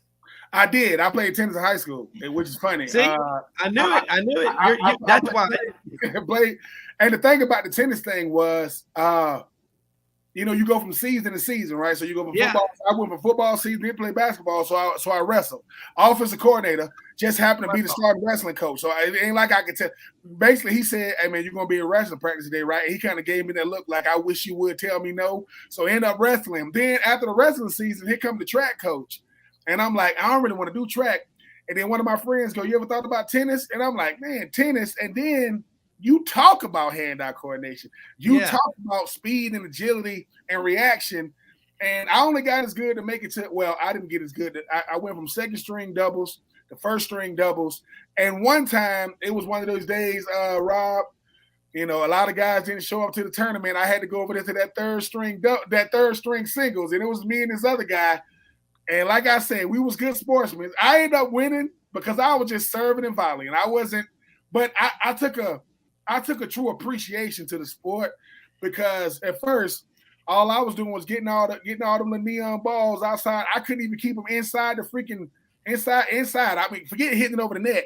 I'm the one that, hey man, who keep hitting them out, outside? That's me. That would be Ben. But it was fun, man. I really, really enjoyed tennis, because when I see the Rafael Nadals, and when I be seeing, those guys go out there and get it done, I be like, dude, don't take it for granted, because playing other sports makes you better at your sport. Oh yeah, it's helping you develop work ethic. Like I wasn't gonna be a tennis player. Then I see Isner, he like 6'7", 6'8", right? Mm-hmm. He's out there doing it. But I think in high school is the last time you're gonna get to do this. It's gonna be the last time you get to play football, basketball, baseball, run track, because your body can react. You're not injury prone, and you don't need a bunch of rest. Once you pick one sport for your life, it's like your body adjusts to it. So yeah, multiple sport athletes, parents, regardless of what you want him or her to do, let them play every sport they can. Don't agree. Be one-dimensional this early in their lifetime. Yeah, I totally agree with that. We're going to be right back with Ben Troupe, and get Vernell Browne will be on with us and talk about it. Play them all. Right back.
All right, Rob Browne back with Ben Troupe, and hopefully Vernell Browne will be joining us here in just a second.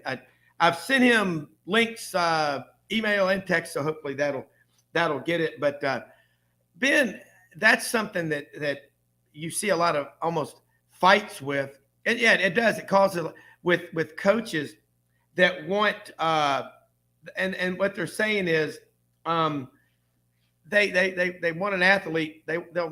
I want him just to focus on football or basketball. And I go back to that Super Bowl back just a couple of years ago, Tampa Bay and Kansas City. And Dr. James Andrews, who's I think the best orthopedic surgeon on the planet, said, go back and look. We did a survey of the players on the Chiefs and the Bucks, and 90% of them, or 92%, were multi-sport athletes in high school. And what they pointed out was Tom Brady played every sport you could play. You played tennis. My brother-in-law, 6'3", 245, played college football for Virginia Tech, was a tight end, okay, before your time. But he was a state champion in tennis. He played every sport you could play. Now, what was by the way, I got to ask you, what was your wrestling weight in high school? 195? No. I was in the 215 when I was in the 215 class, and the thing about it is, Rob, is my first sport ever I played was soccer. I was 6 years old. You got to be 7 to play football. Then they go to football. Then when I moved to Augusta, I started doing. I always ran track, right? When I had some speed. Then when I moved to Augusta, I ran AAU track. I ran for the Road Runner Track Club. And that's when I got introduced to running track outside of my state. So you're talking about Augusta, Atlanta, Maryland. Got to make it to the nationals. Then you go to high school. I did in high school. You talk football, wrestling, You talk about tennis. I was in ROTC. I was on the drill team. Like, I was in FBLA. I was in student. It's like you trying, because this is the last time you, in my mind, this is what everybody does. Like, yeah, you know what it is? My thing was when it come time to the superlatives in high school, I got voted best personality. I didn't get most athletic. That went to Isaac West. And Isaac West will go on to play for Furman. Furman, who threw to him? Billy Napier threw to Isaac West. So he threw to my teammate, even though he was a couple of years older than us, 2 or 3 years. And I think the thing about it is, when I'm running track, I'm running with a dude named George Kitchens. George Kitchens ended up going to the Olympics for America in the long jump. I was on the same track team as him. It be certain guys that it's the people you meet along the way. Football is one thing, right? Because wrestling, the most physically taxing sports there are swimming, wrestling, and boxing. It does not get more grueling, because the worst wrestling match I ever had, I had to go 3 2-minute rounds, and we were tired. We had to go to sudden death. Ugh. Me and that young man I was wrestling barely had enough energy to get up off the ground for him to raise my hand. You have to hug each other in good sportsmanship. We hugging each other to keep from falling, Rob.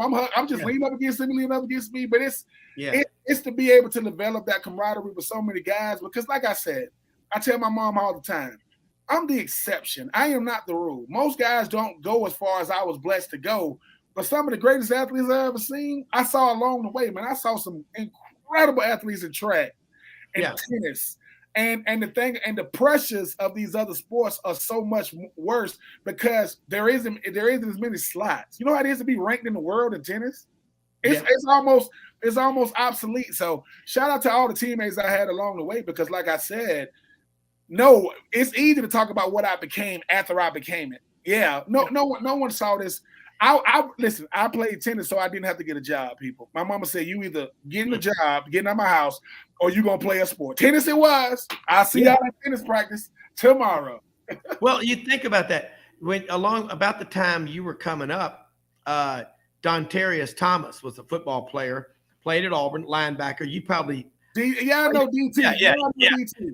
Now, he's from Perry, Georgia, down there. Right in between Macon. Yep.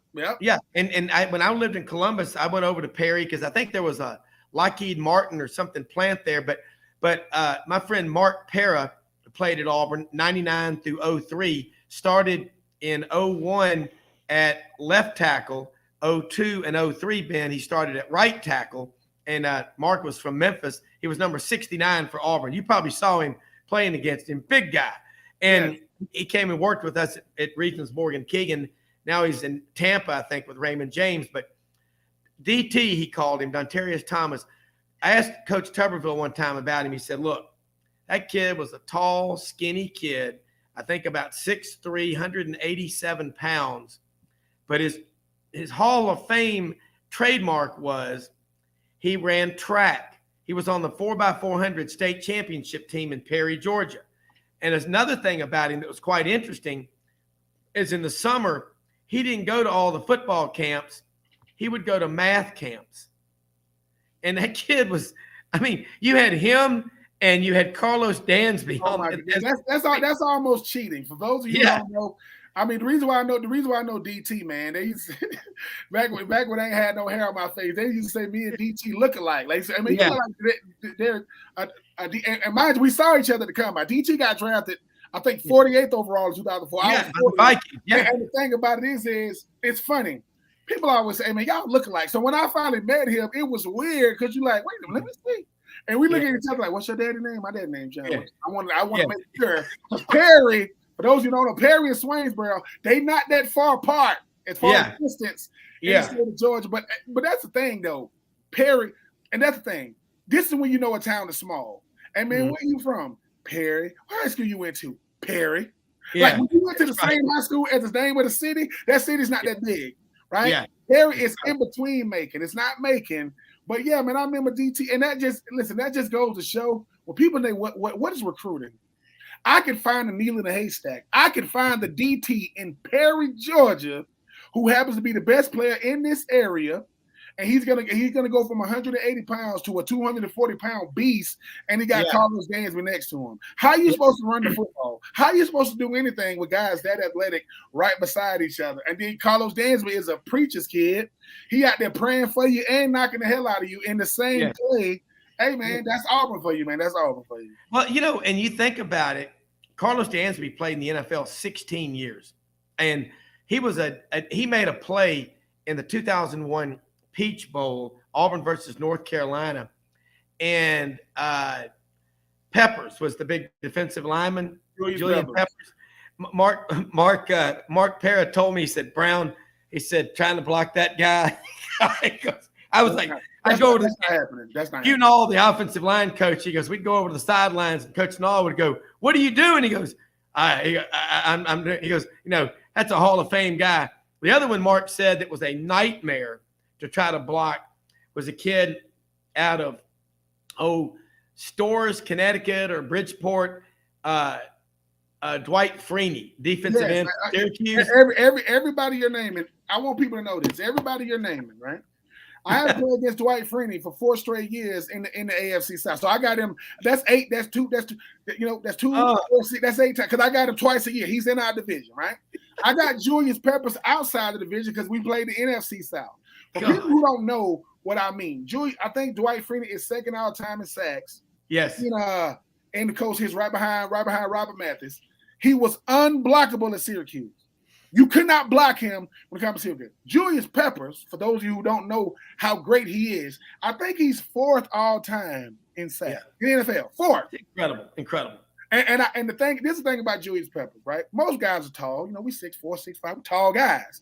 No, Julius Peppers is all of 6'7", 6'7". He's tall. And the thing is, he's tall. Julius Peppers is the equivalent of Calvin Johnson at being. He looks how he plays. How he looks. That's how he comes out. He doesn't listen. Thank God he don't talk trash. He don't say anything. But look, he come out there. He got that big 90 on his chest. And when they call it long arm, and I attempted to pass block him one time. True, just staying in, block Julius Peppers. I said by myself.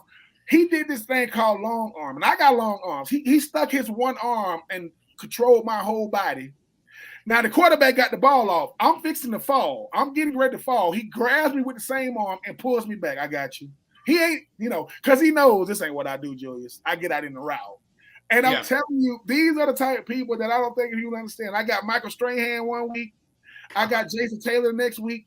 I got Michael Strahan. I got Dwight Freeney. Then I got Julius Peppers. I didn't get a lot of sleep on Saturday nights, people, because I had some stuff to deal with on Sunday morning. Well, I mean, you're what you're saying, and Mark, he said in 2002, Auburn recruited a kid out of Cedarwood, Georgia.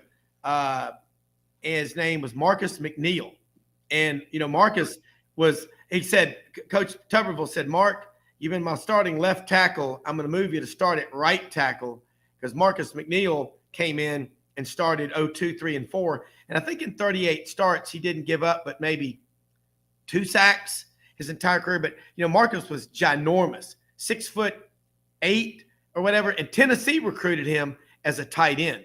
And you talked about in your career, and I hope Vernell Browne is okay. I mean, we'll get him back on here again. Because I'm really looking forward to talking to him. But I know this much, doing live shows, lots of stuff happens. It's called life, so we'll work it out. I got you. But Ben, you're 6'4", 245 when you played in the NFL. That's big. And you think about offensive linemen. When I was in school, 250 was big. They started getting really bigger after that. And you think about Julian Peppers, Dwight Freeney, Michael Strahan, Carlos Dansby, Dontarius Thomas. These guys, you take care of yourself. People look at these athletes. This is what really irritates me. People say, oh, these guys are a bunch of idiots. They're out of their minds. They're smart. And if you are a professional athlete, you are very smart. And another thing, we think that they're all just spending money. There's some. Yeah. But I'll tell you right now, if I sat down with Anthony Richardson or whoever, first thing, I'd just listen. I'd say, hey, you tell me, I'm listening. God gave us 2 ears and 1 mouth for a reason. But I'll tell you what, if you meet a Carlos Dansby, and I've gotten to know you now, you're talking to Michael Strahan, you're talking to Julius Peppers. These guys, Bruce Smith, great defensive lineman for the great, the greatest. Got the 200 sacks, people. That's all 200. That's all you need. Well, I got to ask you this now. Kevin Green, when I was at Auburn, Kevin was in ROTC, okay? He weighed about 185 pounds, and he beefed up. He drank his milk, and he ate a lot of boiled eggs. Kevin Green had like 100, and rest his soul, he passed away in the last couple of years, but he had like 167 sacks, Ben. Did you ever block Kevin Green? No, Kevin Green was kind of like towards the end of his career when I was coming to the league. Yeah.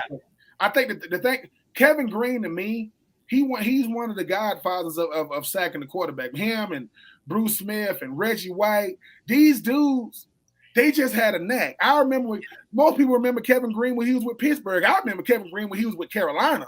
You couldn't block him with. And the thing about it is football for me is just the greatest level of expression I've ever had. It's where I get to express myself through my physical gifts. Like I'm out there expressing, and you get caught up in it because you get to share the same feel as these people. Like I think after a game, they had a player that went up to like Michael Vick and asked for an autograph. Like, why did he do it? Because he's saying that's Michael Vick. Like we can't lose sight of the fact that these are rare people. And like you said, some of the most interesting people I've ever, come across is people on the football team because we get caught up in their physical gifts. They're some of the most interesting people. They don't think we have interests outside of the game of football, but because we can play a sport, it's why you hear our stories. Like, yesterday, The Rock was on the Pivot podcast with my guys Ryan Clark and Shannon Crowder and Freddie Taylor, and they asked The Rock, what is your remedy for life? He said, I know this is going to sound crazy, just being myself, man. He said, if I'm going to fail being myself. And it sounds real easy, right? But he said, no, when I first got to Hollywood, I'm trying to do everything else. I'm trying to be where they want me to be, talk the way they want me to talk. And I realized that's not me. What football taught me is, man, if you don't want me, I can't do it. Like, I got to be myself in everything that I'm doing. And that's what the coaches are trying to say. Look, man, we're not trying to get you to be something different.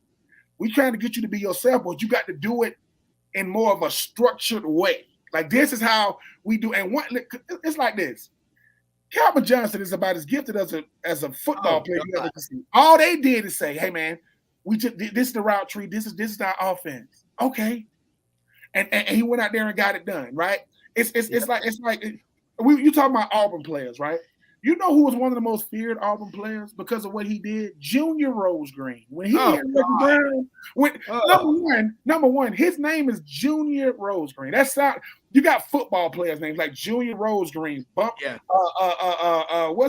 Bakari Rambo. These are ball names, right? Yeah. When Junior Rose Green, I think he's from Florida. He had goals in Fort Lauderdale, Dillard High School. Yeah. Listen, Dillard High School. You know how I know what Dillard is? You know what I'm saying? Fort Lauderdale, the 954. When he hit Reggie Browne didn't move. He didn't move. And we and listen, and he's one of the smallest guys out there. Don't even weigh 200 pounds. Like I say, safeties, they ain't as big as receivers, but they'll hit you like a buffalo, like a freight train. When they hit you, so that's what I enjoyed the most, Rob. Like my coach said, he said, man, if you remember everything you did individually as a player, you missed it. You don't supposed to remember that stuff. You're supposed to remember the players, the coaches, the games, and the moments. And that's what I remember the most, man. I remember the fact that, me and Carlos Rogers both at Butler High School, now we playing against each other. In the SEC. Me and Titus Peoples, both from Swainsboro, Georgia. His mother is the pastor of the church. We both opened up in 1999. We was all, we sitting there with our little usher pins on. We got our little white button up. Here we are, two Swainsboro boys playing in the SEC. That's what I remember. Not so when people get to asking me, "Hey Ben, you think my son can do this, do that?" I said, if he's one of the chosen few, he will. It ain't necessarily his talent. They got the talent, but the thing is, if you the best running back in your state, and then you running down the field trying to run a route, and Carlos Dansby is running stride for stride with you, looking at you like, no, boy, I do. You 5'10", 190. He's 6'4", 250. And he not only do we run with you, he pick it off and take it back for 6. And he point at you when he run. You like, that's what you got to deal with. So for those who think you want the SEC or ACC or Southern college football, it ain't for everybody, man. I'm telling you. And then Cam Newton came to Auburn. Where he come from? Jesus Christ. Yeah, it is crazy. Look, we run out of time, unfortunately. But look, I want to ask you, and next time if you ever played against a kid from Lewiston, Tennessee, Patrick Willis. We played at Ole Miss. Patrick was a hell of a player. I'm happy I didn't. Because Jesus Christ, Patrick Willis and Navarro Bowman might be. They ain't win no Super Bowl, but when you talk about the best tandem of linebackers, Thomas Davis and Luke Kuechly, I get it. Right? Oh God, yeah, I get those two, right? Yeah. Navarro, listen, Patrick Willis hit everything that moved, everything. Like Patrick Willis hit Reggie Bush so one time, and Reggie Bush get up and Patrick said, "I do this." Listen, man, Patrick Willis was from Tennessee, went to Ole Miss, and walked away at the top of his game. That's 8 what I was years. thinking about, walked away. Yeah. Well, like you, he was all pro 7 of 8 years. And Marcus Woodson, who I've gotten to know, coaching now at Arkansas, when he was at Auburn, told me he came in, he and Patrick Willis are very close. He walked out one day at a press conference and said, "I'm done. 8 years." He goes, "I'm done." He works for a tech company out there in Silicon Valley. And he was the number 23 of the top 25 players in the state of Tennessee. But you know what? Interesting bit of trivia, and I'll just leave it at this because we run out of time. He led the SEC in tackling with his arm in a cast. That's a badass right there. That's what you call a football warrior. But Ben, look, we'll get you back on. We'll hook back up with Vernell Browne. I hope he got the day right. But love this stuff. We most often see the face of Christ in the least among us. Go out and make a positive difference, people. Do not allow negative thoughts to enter your mind. Pat Dye's famous word, "I stood in the backfield at every practice with my quarterbacks. They were not allowed to have negative thoughts because when they're about to lead a team on an 85 or 90-yard, come from behind win with 2 minutes left in the swamp, in that crowd, in that environment, or Neyland Stadium or Death Valley, they cannot have any bad karma." Okay? Ben, love having you on here. I knew you played tennis. I'm going to find out if you're a bowler too. You see, hey, by the way, Ben, you see the set we're building here? Look who's in the background. You recognize? This is the first time I've seen my book on the set. I'm gonna tell BJ, I said, listen, Rob Browne, listen, man. I said, listen, one day we're gonna get to heaven, man, and we just gonna be doing sidelines up there in heaven. You write a book right there. No, I love Audrey put that up there. She goes, put Ben's book. I said, yeah, we're gonna be rebuilding a set. We've hired a marketing director, Emmy Award-winning marketing director who's going to be working with us. We're going to rebuild a set as we get toward media days, but love having you on here. God, I love this stuff. We have a great show in store for you tomorrow. Until then, though, everybody, go out and make a positive difference. We are out of here.